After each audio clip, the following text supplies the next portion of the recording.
এই বছর চাষে এতটা পরিমাণে লস হবে সেটা কিন্তু কোনোদিন ভাবিনি। এই যে আমার টোটাল 100 শতক জমিটা দেখতে পাচ্ছেন, এই জমিটা এই বছর চাষ করতে এসে ব্যাপক পরিমাণে লস হয়েছে। প্রায় 70 থেকে 80 হাজার টাকা অলরেডি এটার প্রতি ইনভেস্ট হয়ে গেছে। এবং কেন লস বলছি শেষ পর্যন্ত ভিডিওটি দেখুন, তাহলে আপনারা বুঝতে পারবেন। এই জমিটা টোটাল ছিল আমার 100 শতক জমি, যেটা আপনারা দেখেছিলেন যে আমি চাষ করেছিলাম। প্রথম অবস্থাতেই আমার 20 হাজার টাকার মতো লস হয়ে গিয়েছিল। অতি বৃষ্টির জন্য সমস্ত বীজ কিন্তু পচে গিয়েছিল, দ্বিতীয়বার আবার লাগাতে হয়েছে। তো এটা ছাড়াও আরও অনেক কিছু খরচ করা হয়েছে এই জমিতে। তো টোটাল যদি আমি হিসাব করি, প্রায় আমার 70 থেকে 80 হাজার টাকা অলরেডি এই জমির প্রতি কিন্তু খরচ হয়ে গেছে। তো এই জমির এখন বর্তমান আপডেট কী রয়েছে সেটা আপনারা অনেকেই জানতে চাইছিলেন, বা আমি যে মালচিংয়ে চাষ করেছিলাম সেটারই বা আপডেট কী রয়েছে সেটাও আপনারা অনেকেই আগ্রহী জানতে। তো আজকের ভিডিওতে সম্পূর্ণ আমি দেখাবো আমার জমির কন্ডিশন কী আছে, কি অবস্থা রয়েছে, কেন এটার প্রতি ভিডিও ছাড়িনি, সব কিছু আজকের ভিডিওটি দেখলেই বুঝতে পারবেন। তাহলে চলুন ভিডিওটিকে এবার শুরু করা যাক। এবং এই যে জমিটা দেখতে পাচ্ছেন আমার পিছনে রয়েছে, এই জমিটা কিন্তু আমার কাকুর জমি। এবং এই গাছটার গ্রোথ কতটা দেখুন, আর সম্পূর্ণ মাচা কিন্তু ভরে গেছে। আমি ভিডিওটির শেষে গিয়ে দেখাবো এই জমিটাও এটার গ্রোথ কতদিন। কিন্তু এই জমিটা আমার থেকে মাত্র 4 দিন আগে লাগিয়েছে, তার মধ্যেই গাছের গ্রোথ কতটা বেড়ে গেছে কিন্তু আপনারা দেখুন। এরপর আমি আরও একটা কথা বলি আপনাদের, যে আপনাদের সামনে আমি সব কিছু সবটাই শেয়ার করি, সেটা ভালো হোক বা খারাপ হোক, আপনাদেরকে নিজের মনে করে প্রত্যেকটা কথা কিন্তু শেয়ার করি এবং সঠিক তথ্য দেওয়ার চেষ্টা করি। কারণ ওই যে জমিটা দেখতে পাচ্ছেন, ওটা তো চাইলে আমি দেখাতে পারতাম যে এই জমিটা আমার এত সুন্দর গাছ হয়েছে, কিন্তু আমি সেটা করিনি। তার কারণ আমি আপনাদেরকে যেটা সত্য সেটাই কিন্তু জানাতে চাইছি। এই যে জমিটা দেখুন, এই যে নিচে দেখতে পাচ্ছেন মালচিং বিছানো আছে, বা এদিকে খোলা জমিতে করা আছে, সম্পূর্ণ জমিটা কিন্তু এটা আমার নিজের জমির। এবং আমার গাছের কন্ডিশন দেখুন তেমন একটা কিন্তু ভালো না। তো এটা কেন ভালো হয়নি, বা গাছটা আমি আপনাদের দেখাই, গাছের বয়স কতদিন, এটা আদৌ হবে কিনা, সব কিছু আজকের ভিডিওতে আমি আপনাদেরকে দেখাবো। এই যে টোটাল জমিটা আপনারা দেখতে পাচ্ছেন, এই জমিটা আমার মোট 100 শতাংশ জমি, বা 1 একর আপনারা বলতে পারেন, যেটা আমরা আমাদের এখানে 3 বিঘা হিসাবে ধরি। তো এই জমিটা প্রায় গাছটার বয়স আমি লাগিয়েছিলাম জুলাই মাসের 13 তারিখ, এবং আজকে যে আমি ভিডিওটা বানাচ্ছি আগস্ট মাসের 20 তারিখ। মানে এই গাছটার বয়স প্রায় 37 দিন হয়ে গেছে। কিন্তু বয়স অনুযায়ী গাছের গ্রোথ দেখতে পাচ্ছেন অনেকটাই কম, কারণ এখনও যদি ভালোভাবে দেখেন মাচা কিন্তু ঢাকেনি। তো এই যে গাছটা দেখতে পাচ্ছেন 37 দিনের মধ্যে কেন গাছটার গ্রোথ এতটা কম, বা ওই যে সামনে যে গাছটা দেখতে পাচ্ছেন ওই গাছটার বয়স মাত্র 41 দিন, কিন্তু 41 দিনের মাথায় দেখুন সম্পূর্ণ জমি কিন্তু একদম ভরে গিয়েছে। দেখুন ভালোভাবে লক্ষ্য করুন, আর একটা পাতাও কিন্তু হলুদ নেই, বা কোনো গাছটা দেখে মনে হবে না যে গাছের গ্রোথ কম আছে। গাছের গ্রোথও কিন্তু খুব সুন্দর, পাশাপাশি কম দিনের মধ্যে ফলনও কিন্তু চলে এসেছে। ফলের কালার, সাইজ সব কিছু এই জমিটার দেখাবো। তার আগে আমি আলোচনা করব যে আমার জমিতে এটা কেন হলো না, বা আমি কি কি ভুলগুলো করেছি, যাতে পরবর্তীতে আপনারা সেই ভুলগুলো না করেন।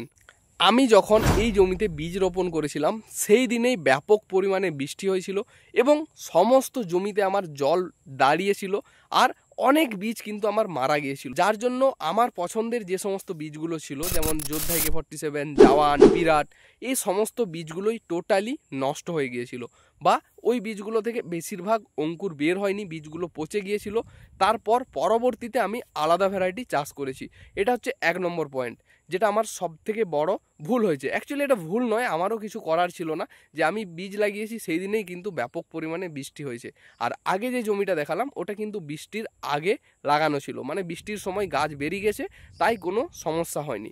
তারপর যেটাকে আমরা পড়ুন দেওয়া বলি, এই সাইডটা টোটাল আমি পড়ুন দিয়েছিলাম, মানে তার 4 থেকে 5 দিন পর পড়ুন দেওয়া হয়েছে, এবং এই কারণের জন্যই আমার জমিটা অনেকটা কিন্তু পিছিয়ে গেছে।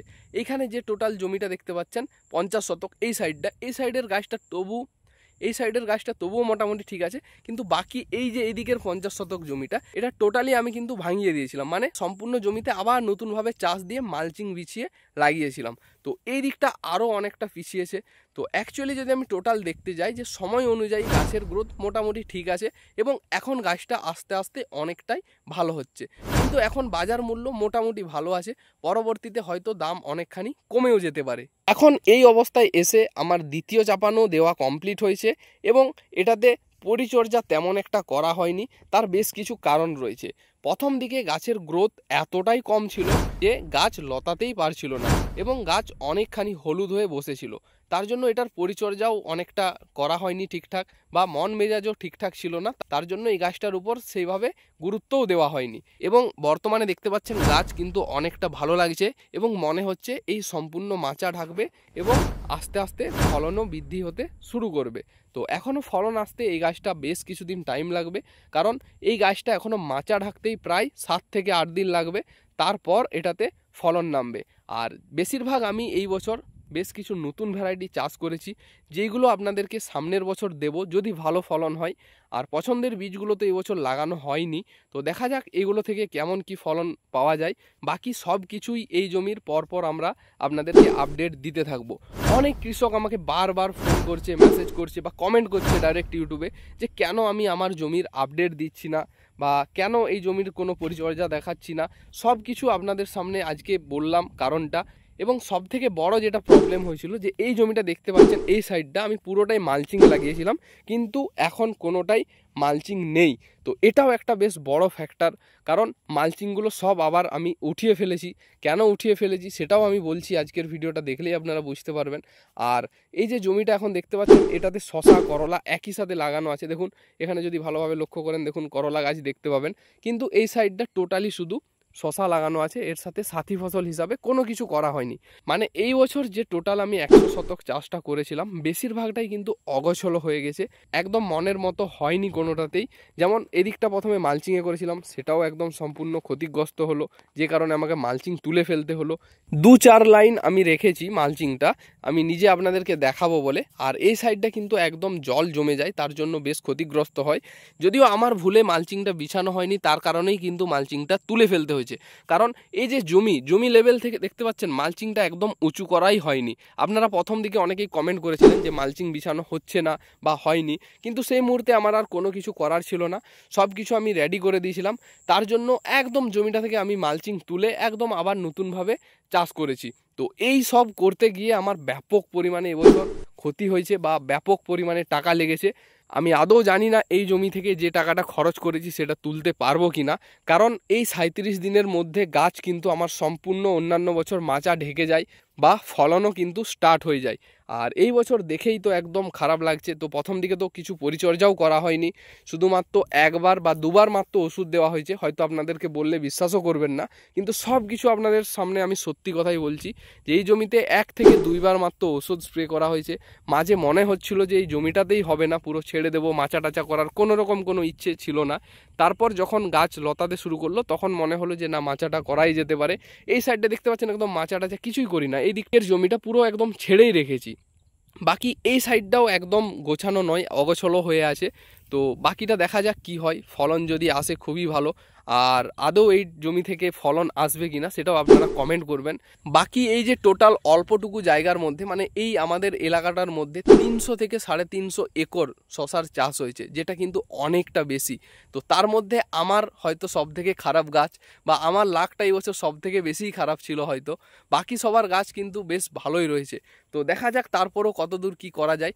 এবার আমি ওই জমিটা সম্পর্কে আপনাদেরকে কিছু দেখাই, যেখানে জওয়ান বিরাট এই ভ্যারাইটিগুলো চাষ করা হয়েছিল, বা এই গাছের গ্রোথ কেমন, গাছের ফলন কেমন আসছে আস্তে আস্তে। যেহেতু এগুলো 45 দিনের ভ্যারাইটি, তাও এই গাছটা 40-42 দিনের কাছাকাছি হয়েছে, তাই ফলন বেশ কিছু দেখা যাচ্ছে। তো চলুন ওই জমিটারও আমি কিছু আপডেট আপনাদেরকে দিয়ে দিই। তো এই হচ্ছে জমিটা টোটাল। এটা যদিও জমির পরিমাণ 1 বিঘার কাছাকাছি রয়েছে, আর আমারটা রয়েছিল 100 শতক। তো বেশ কিছু পরিমাণে এটাতে ফল হারভেস্ট হতে শুরু করেছে। সেই সাথে ফলের কালার সাইজ আমি আপনাদেরকে দেখাবো। দেখুন এই জায়গাটা যদি ভালোভাবে লক্ষ্য করেন, শশা একটা ধরেছে, তো এটার কালারটা দেখুন কতটা সুন্দর, একদম সাদা চকচকে। এটা তো শুরুতেই আমার চোখে পড়লো, সম্পূর্ণ জমিটা দেখানো বাকি। আপনারা যদি চান এই জমিটা আমি আপনাদেরকে আরও একটা ব্রিফলি, মানে শুধু এই জমিটার উপরে একটা ভিডিও বানিয়ে দেখাবো যে এটার ফলন কেমন আসছে বা এটার গাছের কোয়ালিটি আরও কেমন আছে। তো আজকের ভিডিওটা দেখলে আপনাদের অনেকটা ধারণা আসবে। যদিও এখনও গাছগুলো দেখুন বাগানোর কাজ চলছে। এদিকটা আমি যদি দেখাই আপনাদের, দেখবেন যে গাছগুলো কিন্তু বেশ অগোছলো হয়ে আছে, যেগুলো আমাদের দিকে গাছ বাগানো হয় পরবর্তীতে, বা গোড়ার সাইডের বেশ কিছু পাতা কেটে দেওয়া হয়। যেমনটা এদিকটা দেখুন কত কিন্তু একদম অগোছলো হয়ে আছে, কিন্তু এটাকে পরিষ্কার করা হবে ঠিক এই রকম দেখুন বেশ কিছু গাছের পাতা কেটে ফেলা হয়েছে, কিছু সাইড ব্রাঞ্চ কাটা হয়েছে এবং গোড়াগুলো একদম দেখুন পরিষ্কার করা হয়েছে। তো এই কাজটা এখনও করার কাজ চলছে, সম্পন্ন হয়নি। এই সাইডটা বেশ কিছুটা জায়গা করা হয়েছে, সেই সাথে ব্যাপক পরিমাণে কিন্তু জালি এসেছে এবং এখন যেহেতু দাম ভালো রয়েছে তাই এটা থেকে ভালো রকম হারভেস্ট না হলেও অল্প হারভেস্টের মাধ্যমেও ব্যাপক পরিমাণে লাভ থাকার জন্য ফলন হারভেস্ট কম হলেও টাকার পরিমাণটা অনেকটাই বেড়ে যাবে।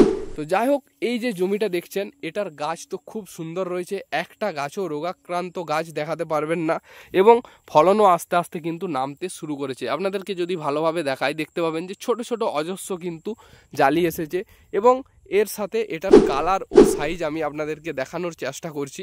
তো জালি দেখতে পাচ্ছেন প্রত্যেক গাঁটে গাঁটে বর্তমানে আসতে শুরু করেছে এবং কতটা উন্নত জাত আপনারা এইখানে গোড়ার দিকের জালিগুলো দেখলেই বুঝতে পারবেন। দেখুন এক একটা জায়গায় কি পরিমাণে জালি এসেছে, পাশাপাশি প্রত্যেকটা শশার কালার ও সাইজ দেখুন একদম সাদা এবং দেশির মতো দেখতে। তো এই শশাটার চাহিদা কিন্তু বাজারে সব থেকে বেশি থাকে। সেই সাথে গোড়ার সাইডের এগুলো ফলন কম হয় যদিও, তারপরেও গোড়াতে কত পরিমাণে জালি এসেছে দেখুন এবং গাছটা যখন ম্যাচুরিটির বয়স হবে তখন এটার ফলন আরও কতটা বাড়বে সেটা আপনারা আশা করি অনুমান করতেই পারছেন। এখনই দেখুন ফলন কি পরিমাণে আস্তে আস্তে বাড়তে শুরু করেছে বা কি পরিমাণে ফলন ধরেছে। আর সব থেকে বড় কথা যে সাইজ এবং কালার দেখুন, দেখুন কত সুন্দর সাইজ, কত সুন্দর শেপ এবং কত সুন্দর কালার। এরকম প্রত্যেকটা জায়গায় কিন্তু ফলন ধরে আছে এবং এখনও কিন্তু বেশ কিছুদিন টাইম লাগবে গাছের ম্যাচুরিটির বয়স হতে। যেমনটা দেখতে পাচ্ছেন শশাটার কালার দেখুন কত সুন্দর, একদম সাদা, একদম চকচকে ধপধপে শশা। আমাদের জাতগুলো আমি প্রথমেই বলেছি কালার এবং সাইজের দিকে কিন্তু কেউ পারবে না এই জাতগুলোকে, একদম পিওর দেশির মতো জাত, সেই সাথে একদম অনবদ্য ফলন, যার জন্য আমাদের জাতগুলো একটা বেস্ট ভ্যারাইটি হিসাবে পরিচিত হয়। তো আমি আপনাদের থেকে কোনো কিছু লুকাতে বা গোপন রাখতে পছন্দ করি না, যেটা সত্যি সেটাই তুলে ধরার চেষ্টা করি, যেটা ভালো সেটাকে ভালো বলি, যেটা খারাপ সেটাকে খারাপ বলি। তো আজকের যে ভিডিওটা দেখলেন আশা করি অনেকটা ভালো লেগেছে আজকের ভিডিওটা। এবং আরও যদি আপনি চান যে আমাদের এখানে অনেক জমি রয়েছে বা আমার জেঠু কাকা নিজেদেরও অনেক জমি রয়েছে, প্রায় সকলের মিলে আমাদের নিজেদের আত্মীয়দের মধ্যে প্রায় 10 থেকে 12 একর জমি চাষ হয়েছে। তো আপনারা যদি চান তাদের জমির ভিডিওগুলো দেখতে অবশ্যই কমেন্ট করবেন। এই যে আমার টোটাল বেল্ট রয়েছে জমি এখানে, তো এর মধ্যে সকলের জমি অবস্থিত এবং বর্তমান দিনে সকলেরই কম বেশি ফলন আসতে শুরু করে দিয়েছে, কারণ সকলেরই গাছ মোটামুটি ভালোই রয়েছে। তো তাদের জমির ভিডিওগুলো আমরা পরবর্তীতে আপলোড করার চেষ্টা করব এবং আজকের ভিডিও আমরা এখানেই শেষ করছি। পরের আপডেটগুলো অবশ্যই আমরা আপলোড করব। আপনারা অনেকবার রিকোয়েস্ট করেছেন যে কেন আমরা আপলোড করছি না। তো সম্পূর্ণ ভিডিওগুলো আপনারা দেখতে থাকবেন এবং আমাদের চ্যানেলকে সাবস্ক্রাইব করে পাশে থাকবেন। সকলে ভালো থাকুন ও সুস্থ থাকুন।